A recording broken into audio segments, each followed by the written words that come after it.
Shalom y bienvenidos a Vía Hafta Yisrael, una frase hebrea que significa amarás a Israel. Esperamos que se queden con nosotros, ya que nuestro maestro, el Dr. Baruch, nos compartirá una enseñanza expositiva de la Biblia. El Dr. Baruch es profesor titular del Instituto Zera Abraham, con sede en Israel. Aunque todos los cursos en el instituto se imparten en hebreo, el Dr. Baruch se complace en compartir esta enseñanza en inglés con doblaje al español. Para más información, visítenos en amarasaisrael.org o descargue nuestra aplicación móvil Mi Estudio Bíblico. Aquí está Baruch y la lección de hoy. Uno de los capítulos más debatidos en toda la Biblia es Isaías capítulo 53.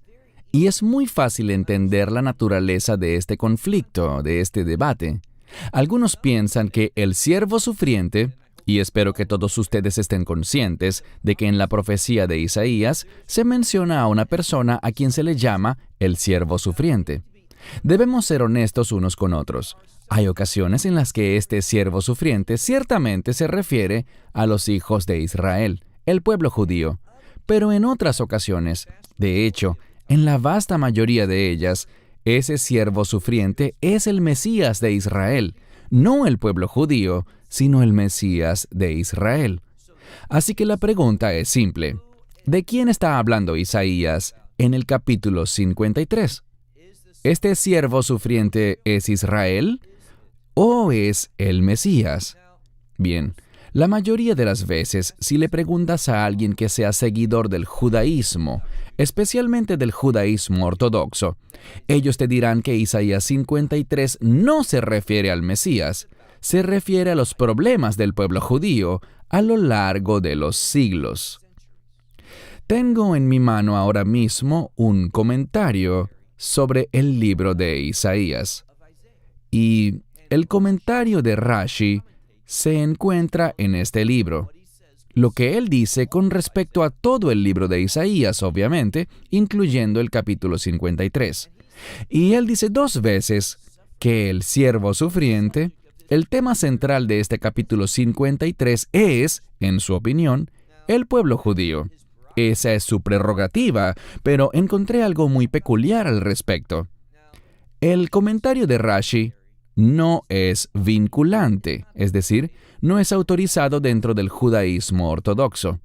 La gente tiene la libertad de leerlo, estar de acuerdo con él o en desacuerdo, aceptar ciertas cosas y rechazar otras.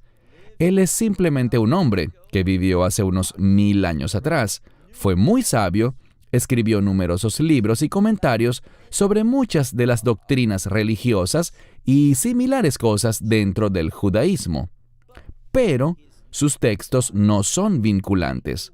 Te diré lo que sí es vinculante, y eso es el Talmud. El Talmud es visto como palabra de Dios por el judaísmo ortodoxo. Y en una sección del Talmud llamado Masejet Sanhedrin, en la página 98, se presenta una discusión. La discusión se enfoca en cuál es el nombre del Mesías. Si entiendes la naturaleza de la Gemara, una porción muy significativa del Talmud, sabrás que la Gemara plantea discusiones, y el propósito de la Gemara es que tomemos todos los elementos de estas discusiones y que podamos llegar a una conclusión dentro de un mensaje. Y aquí, mientras ellos debaten el nombre del Mesías, y la pregunta no es cómo se llamará, sino que por el contrario, ¿cuál es su nombre en el sentido de su carácter? ¿Cuál es su carácter? ¿Qué hará el Mesías? ¿Cómo lo podemos entender?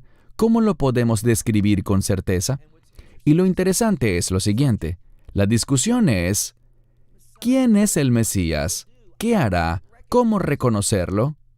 E Isaías 53 se ofrece como evidencia profética y escritural para ayudarnos a entender al Mesías. En el Talmud no se afirma que Isaías 53 esté hablando del pueblo judío. Por el contrario, el Talmud, un texto autorizado por el judaísmo ortodoxo, dice firme y claramente que este capítulo se trata del Mesías. Por cierto, Rashi escribe con respecto al Gemara y está de acuerdo. Así que cuando él se dirige a una comunidad cerrada, cuando él se refiere al Talmud, a este libro autorizado, él dice, sí, el Talmud tiene razón. El tema de Isaías 53 es el Mesías, pero cuando habla en público a un grupo heterogéneo, cuando él debate con aquellos que creen que el Mesías es Yeshua HaMashiach, Jesucristo, entonces él declara, no, Isaías 53 habla del pueblo judío. Lo que resulta interesante para mí es lo siguiente. No lo que crea Rashi o lo que escriba por un lado y luego escriba por otro.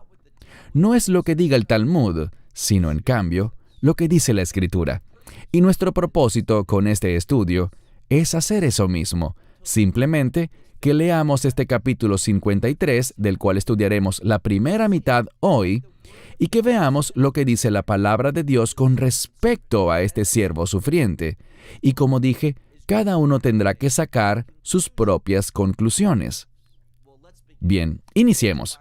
Tomen sus Biblias y vayan conmigo a este lugar. Libro de Isaías, capítulo 53. Inicia del siguiente modo. Lo traduciré como siempre busco hacer, de la manera más literal posible. Leemos. ¿Quién ha creído a nuestro mensaje? La palabra para mensaje viene y se deriva de un término para oír. Así que, ¿quién ha creído este mensaje que fue declarado, que hemos oído? ¿Y de qué habla este mensaje? Lo veremos. Sigue. Y el brazo del Señor. Este término en hebreo es seroa. Lo hemos visto antes. Es un término que habla sobre una semilla, un vástago, un descendiente, una extensión de alguien. Vemos aquí que en este sentido, estamos hablando de un descendiente. No un brazo en ese sentido, sino que esta palabra, cuando se aplica a un brazo, a esta parte superior, implica un aspecto de sacrificio en sí misma. También sabemos que esta palabra se relaciona, como he dicho en otros estudios, también se relaciona con la Pascua y con ese Cordero de la Pascua. Así que una palabra muy importante y significativa en la profecía de Isaías. Así que el brazo, y lo traduciré como hace la mayoría, el brazo del Señor, esto significa, este que es una extensión, este que es un descendiente de Dios mismo. El Señor dice, ¿a quién ha sido Él revelado? Así que aquí estamos hablando sobre creer en uno que ha sido revelado. Este Seroa Hashem, esta semilla, este vástago, este brazo sacrificial del Señor. Verso 2. Dice, y Él ha ascendido. Este término explica su manifestación, que Él ha sido visto, que ha habido un mensaje que ha salido de Él, según el cual Él ha sido manifestado, y luego vemos el término para definir una tierna planta bebé, un joven renuevo que ha brotado del suelo, y dice, Él ha ascendido como un renuevo tierno ante Él, es decir, ante el Señor, bajo el auspicio del Señor, como una raíz, en una tierra seca. Lo explico. El problema, esta palabra para planta significa una que toma sus nutrientes. Es saludable, pero el problema es el siguiente. Esta planta saludable está en medio de una tierra seca y árida. No es un buen lugar, no es suelo fértil. Y lo que el profeta nos dice simplemente es que este personaje, que es el tema central, este siervo sufriente, está en este mundo, pero el mundo no es adecuado, no responde, no es receptivo ante su presencia. Y por esta razón veremos que él sufrirá. Seguimos leyendo con respecto a esta persona y dice, Lo, tou ar lo, que significa que él no tiene una descripción, es decir, no hay nada en su apariencia. Al mirar su semblante, no hay nada que sea describible en el sentido de que tú pudieras recalcarlo, algo que recordarías, algo que cause impresión en ti. Luego dice, Veilo Hadar, Veinir Eihu, que no es glorioso en su apariencia, no es hermoso en su semblante, algo en lo que te fijaras, que al mirarlo reconocieras algo especial. Esto quiere decir que a pesar de que Él es alguien especial, sabemos de quién habla, el siervo sufriente. Hay gran importancia en este sujeto, pero no basado en cómo luce. Su apariencia no es algo notable, algo que produjese un impacto. Su simple apariencia no llamará la atención de nuestras miradas.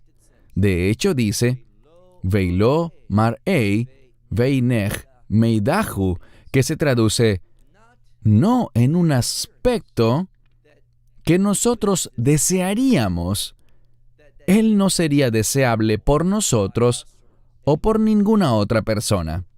Así que, de este punto de vista exterior, es de lo que el profeta está hablando. Y no hay nada único, nada hermoso, nada especial, nada tan deseable, simplemente en su apariencia natural. Nada por lo que la gente pueda reconocer lo singular que es y la misión tan importante que viene a cumplir. Así que, en cuanto a su físico, no hay nada llamativo que podamos destacar. Pasemos ahora al verso 3. El verso 3 dice que Él fue despreciado. Una palabra muy fuerte. Otra manera de interpretarla es que Él fue desechado por los demás. Así que fue despreciado, fue desechado por la gente. No había nada, como ya dijimos, que fuera deseable desde la perspectiva del mundo. En cuanto a Él, de hecho, la siguiente frase, Va'ahadau Ishim, significa que Él fue rechazado. Él fue una persona para nada notable. De hecho, todo lo contrario. Era alguien que al mirarlo, la gente lo rechazaba. El texto está hablando de cómo sus caminos no son los caminos del mundo, que Él no encaja. Él no se siente en casa en este mundo. Él no pertenece a este lugar. De eso es de lo que se nos está hablando. Entonces se nos dice que Él no solo ha sido despreciado y rechazado, sino que además un varón, y luego tenemos la palabra para dolores en plural. Algunos lo traducen como sufrimientos, pero usualmente habla de un dolor físico. No es un dolor emocional, sino un dolor físico. Varón de dolores, uno que conoce y ha conocido la enfermedad. Esta es la palabra jolí, que significa enfermedades y también aflicciones. Este varón, quien quiera que sea, no responderemos esa pregunta en este momento, quien quiera que sea, no es nadie especial desde el punto de vista de su apariencia. El mundo no lo ve como alguien deseable, digno de notar, sino que en cambio ha sido despreciado. El mundo lo desecha, siente rechazo por él y ha conocido muy bien el dolor y también la enfermedad. Ahora, sobre este término para enfermedad, ¿de dónde proviene la enfermedad? Y la respuesta es del pecado. Él experimentará la consecuencia del pecado. Y sabemos algo. Me adelantaré un poco, pero es importante que lo escuchemos ahora y no más adelante, después de declarar algo que pueda ser confuso. La enfermedad está relacionada con el pecado, al igual que la muerte está relacionada con el pecado. Eso no significa que si alguien está enfermo es porque cometió un pecado específico, sino que significa que la enfermedad está en este mundo debido al pecado, como resultado o consecuencia del pecado. Nadie que habitase en el jardín del Edén antes de que se cometiera el primer pecado, se habría enfermado jamás. Había salud perfecta. Pero como el pecado entró a este mundo, también entró la enfermedad. Así que Él es alguien que está familiarizado con la enfermedad. Ha experimentado eso y queda claro aquí que no es su propia enfermedad, sino que Él ha experimentado la consecuencia de nuestro pecado. Y esto es una fuente de dolores para Él. Y luego continúa diciendo algo que la mayoría de las Biblias traducen en plural.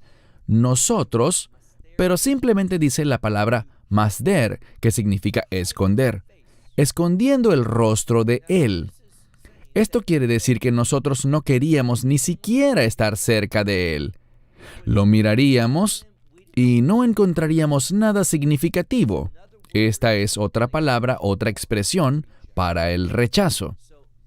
Este sujeto, el siervo sufriente, es un hombre rechazado, despreciado, uno que ha sufrido dolores y entiende la consecuencia de la enfermedad, la conoce. De nuevo, no es su enfermedad, sino lo que experimentará debido a tu pecado y al mío. Leamos ahora al final del verso 3 que dice, una vez más, la misma palabra, despreciado. Nivze, despreciado, ¿y qué más? Y no lo consideramos. No le dimos importancia a Él. Les diré simplemente lo siguiente. Para mí, esta parte claramente habla sobre el Mesías. Nosotros no lo estimamos, ni lo consideramos, no le dimos la importancia que tenía. El mundo no actuó así cuando Él vino. De hecho, todo lo que el mundo quiso hacer fue matarlo.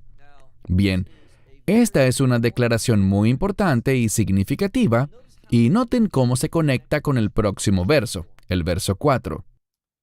Ciertamente nuestras enfermedades, ahora estamos hablando más claro. Anteriormente dijo en el verso 3, vidu hay, experimentado en enfermedades. Él comprendía las consecuencias del pecado. No de su pecado, porque Él nunca pecó. Por esto, ahora con mayor claridad en el verso 4 dice, Ajen, ciertamente, de hecho, nuestros pecados Él llevó. Ahora, literalmente dice, nuestras enfermedades Él llevó. Pero el pecado y la enfermedad en la Escritura están conectados entre sí. Mira de nuevo el verso 4. Ciertamente nuestra enfermedad Él llevó, y una vez más, nuestro sufrimiento Él sufrió. Nuestros dolores Él sufrió. Bien, es interesante porque este es un profeta, hablándole a quién principalmente, a los hijos de Israel. Y con frecuencia él dice, nosotros, nuestras. ¿De quién está hablando? De sí mismo y de su pueblo, Israel. Así que tenemos que preguntarnos lo siguiente, ¿cómo podemos interpretar esto? ¿De qué manera? Ciertamente nuestras enfermedades Él ha llevado, es decir, que las enfermedades de Israel, Israel las ha llevado, no tiene sentido. Igualmente cuando dice, y nuestros dolores Él ha sufrido, y nosotros, aquí está el problema. ¿Quién es nosotros aquí? Si Él habla con Israel, si es un profeta de Israel, y nosotros lo consideramos a Él, y mira la siguiente palabra, la palabra Nagua. En esa sección que hace minutos mencioné del Talmud, llamada Masejet Sanhedrin, en la página 98, les dije que se presenta una discusión en cuanto al nombre del Mesías. Y este verso es citado en la Gamara para esta discusión. Vemos la frase nuestras enfermedades. Y lo interesante es que cuando ellos dicen más adelante que Él es afligido o golpeado, utilizan esta palabra que mencioné hace un instante, Nagua. Aquí en el texto bíblico, donde dice esto, Nagua, ellos dicen que se refiere a la lepra. Y hay una historia sobre el Mesías. Ahora, aclaro que se trata de una historia tradicional del judaísmo y no de una historia bíblica. Ellos dicen que el Mesías, él se asocia con los rechazados y marginados, con aquellos que han sido expulsados de la sociedad, con los que no son recibidos, lo cual es verdad. Y dicen que Él descenderá a los lugares donde los leprosos se refugiaban, los que tenían esa enfermedad de lepra. Pero Él era alguien único porque, de acuerdo con la historia, y es una historia inventada, pero tiene un mensaje, y es el siguiente. El mensaje es que Él sería diferente a todos los demás leprosos porque Él acudiría a ese lugar. ¿Y qué hacían normalmente los demás? Los leprosos se quitaban todas sus vendas, se las removían todas, se bañaban y se colocaban vendas nuevas. Pero hubo un leproso que hizo algo diferente, y fue que él se quitó una pequeña venda, se lavó allí y se puso una venda nueva. Luego se quitó otra vieja venda, lavando solo esa pequeña parte de su cuerpo y se la envolvió de nuevo. Es decir, que nunca se expuso por completo, porque si lo hacía, todos notarían que él no estaba enfermo de lepra. Él simplemente estaba allí para acompañar a los demás, para sufrir con ellos. Este es el mensaje. Ellos cuentan esta historia para comunicar que el Mesías fue golpeado, pero no debido a su propia enfermedad ni a sus propios problemas. Él no tenía lepra, solo buscaba generar empatía con los demás y animarles, estar con ellos, asistirles. ¿No es interesante que ellos entendieran que ese sería el papel del Mesías? Que él no tenía enfermedad, él no era un leproso, pero él consoló a quienes sí lo eran. Y lo dicen con respecto a este verso, porque nosotros lo consideramos como un leproso, golpeado con lepra, uno que fue aplastado por Dios y afligido. Así es como ellos lo consideraban. Esa era su perspectiva de él, que él sería quebrantado, que él sería afligido por Dios. Ahora, ¿de qué creen que este texto habla? Esto habla de dos cosas. Una de ellas es cuando Él sufrió sobre la cruz.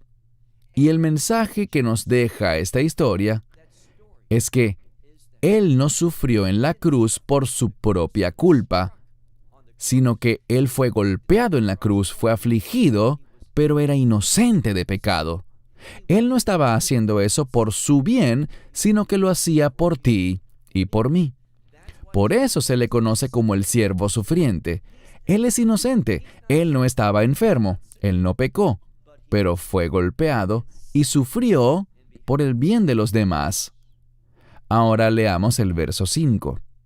Hablando más sobre él, dice, él, y la mayoría de las Biblias dirá herido o traspasado. Pero ¿saben cuál es el origen literal de la palabra?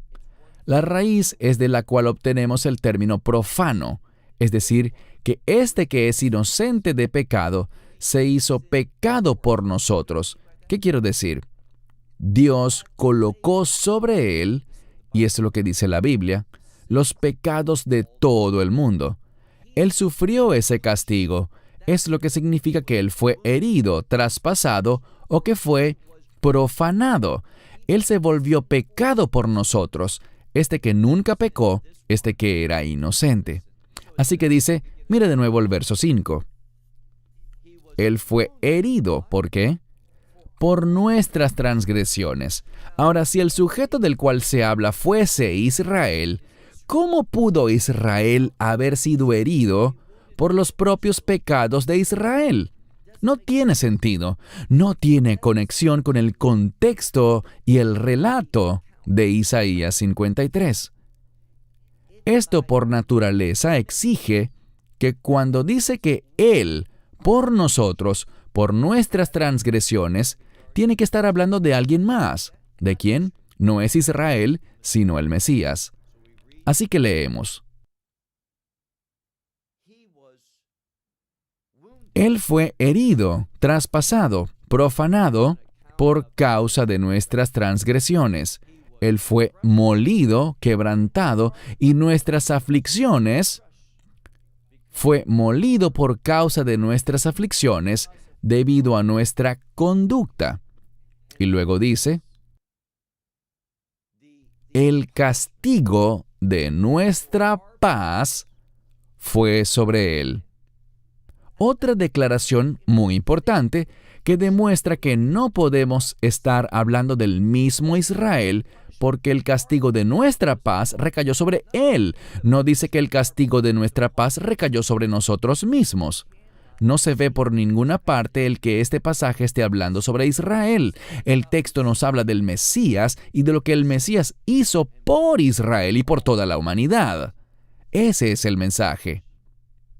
Y continuando, leemos al final del verso 5 que dice, y muchas Biblias dicen, por sus heridas o llagas, pero si vemos esta palabra conforme a lo que significa en Israel hoy, en hebreo moderno, se asocia normalmente con moretones. Este es el mensaje. Sabemos que Él fue azotado, sabemos que Él fue golpeado, y estas heridas se convirtieron en moretones, y lucían como latigazos sobre su cuerpo. Dice aquí entonces que el sufrimiento que Él soportó en la crucifixión y en los eventos que rodearon la cruz, dice que por esos moretones, por esas heridas, nosotros somos sanos, hemos sido sanados por todo eso. Así que insisto, es Él quien sufrió por nosotros. Ese es el mensaje. Último versículo de nuestro estudio de hoy, verso 6. Todos nosotros como ovejas, nos hemos descarriado. Ahora, el Mesías no cometió pecado. El Mesías es perfecto. Así que de ninguna manera, esta escritura, cuando dice nosotros no podemos sufrir por nuestro propio pecado. Nosotros somos los que nos hemos descarriado. Así que dice, todos nosotros como ovejas nos hemos descarriado. Todo hombre, por su camino, se ha ido. Así que todos nosotros nos hemos ido, nos hemos apartado por nuestro propio camino. Y el Señor, debido a nuestra culpa, así es como concluye este sexto verso, debido a nuestra culpa, es lo que dice, el Señor le ha infligido a él. Es el término lifgoa, un término que significa golpear algo, causar una herida. Está descrito como acción, haciendo esto. Así que dice aquí, y puedes traducirlo como la mayoría de las Biblias lo hace, y el Señor cargó sobre él la iniquidad de todos nosotros. La única manera como uno pudiera sufrir por el pecado y que se produjese un resultado positivo era esta, que aquel que sufriera fuese inocente. Por esto aprendemos de la Torá que un animal, antes de ser ofrecido, tenía que ser inspeccionado para asegurarse que no tuviese imperfecciones, que no tuviese defectos o algún problema. Animales imperfectos no podían ofrecerse. Y el Mesías, si hubiera pecado, no habría sido el Mesías, no hubiese podido completar la obra, ni hubiera logrado producir que el castigo recayese sobre sí de una manera que tuviese un efecto positivo en todos los demás. Verán, si sufrimos por nuestro propio pecado, nuestro sufrimiento es totalmente merecido, es una consecuencia, un castigo merecido. Solo cuando alguien es inocente, entonces ese sufrimiento puede ser imputado y beneficiar a alguien más. Esto es lo que nos dice la Escritura. Así que cuando miramos esta primera mitad del capítulo, y este mensaje se hará más claro aún en la segunda mitad, concluimos que es absolutamente imposible, no tiene ni siquiera sentido, suscribir que este capítulo indica que el siervo sufriente aquí sea Israel. No, tenemos un siervo sufriente diferente que no es Israel. Es el Mesías, quien sufrió por el bien de Israel y, como dijimos, por toda persona judía y gentil por igual, que reciba su obra, entendiendo lo que Él hizo por nosotros. Y cerraré con lo siguiente. Cuando miramos esta sección, vemos claramente que esta persona ha sufrido por el bien de otros, no por su propio pecado, sino por el pecado de otros. Queda claro que esta profecía es mesiánica, y también queda claro, por lo que hemos visto hoy, que esto describe al Mesías y lo que atravesó especialmente sobre la cruz, cuando Dios cargó los pecados del mundo sobre Él con el fin de que Él recibiera el castigo y nosotros recibiésemos paz con Dios. Cerramos con esto hasta la próxima semana, cuando estudiaremos la segunda mitad de Isaías 53, y hasta entonces que Dios les bendiga. Shalom desde Israel. Shalom from Israel. Esperamos que te hayas edificado con el mensaje de hoy y lo compartas con otros. Te invitamos a seguir nuestros estudios cada semana por este canal y por el portal de YouTube de Amarás a Israel. También puedes descargar nuestra aplicación móvil gratuita, Mi Estudio Bíblico. Finalmente, para obtener más información sobre nosotros, visita nuestra web amarasaisrael.org, donde encontrarás otras conferencias de Baruch en audio, video y texto. Hasta el próximo programa. Que el Señor te bendiga en Yeshua HaMashiach, Jesús el Mesías, mientras caminas con Él. Shalom desde Israel.